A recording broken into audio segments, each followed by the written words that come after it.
Hey everyone, today I'm going to show you how to render your own pork lard. Not only is it free of trans fats, it is also perfect for making biscuits, frying chicken, and cutting into pie crust. It's a lot easier than you would think, so let's get started. I'm using 1.7 pounds of pork fat along with a quarter cup of water, along with a cup of water off to the side just in case.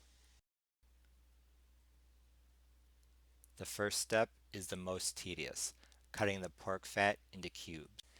I like to do this by taking a piece of fat and then cutting it into strips one way, and then flipping it around to cut strips in the other direction, perpendicular to my first cuts.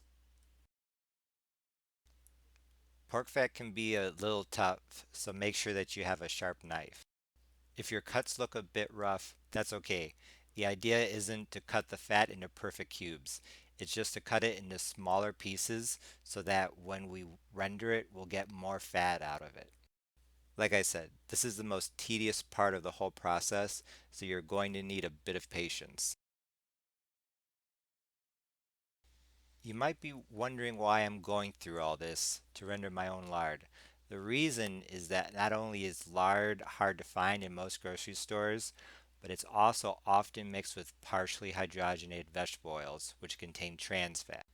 Consuming trans fats in almost any amount is linked to an increased risk of developing heart disease. So it's best to avoid trans fats whenever possible.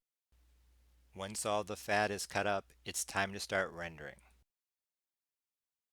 Put the pieces of fat into a medium saucepan. This one's probably 2 to 3 quarts, I would say, along with a quarter cup of water.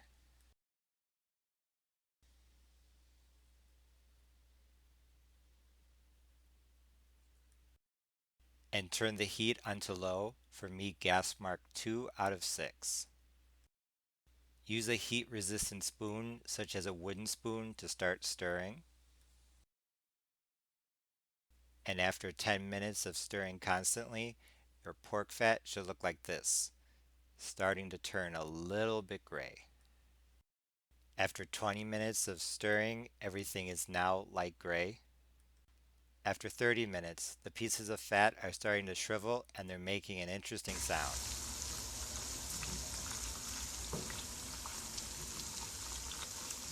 Hear that sizzle?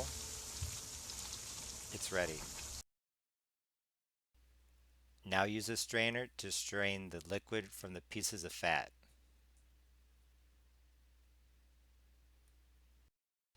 If your strainer is large enough, you can just pour everything in the saucepan into the strainer.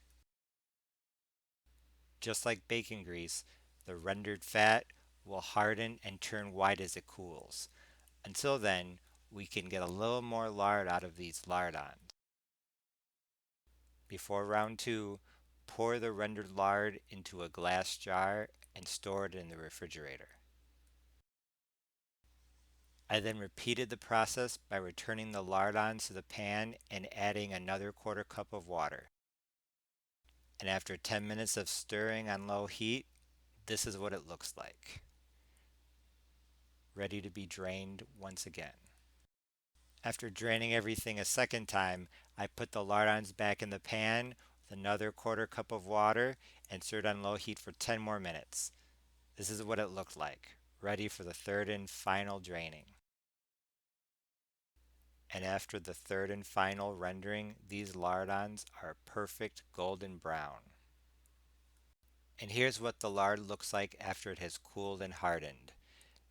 The first rendering, the second rendering, and then the third rendering. Although the first and second renderings were both nearly white, the third rendering was definitely a little more brown, but still perfectly good to use.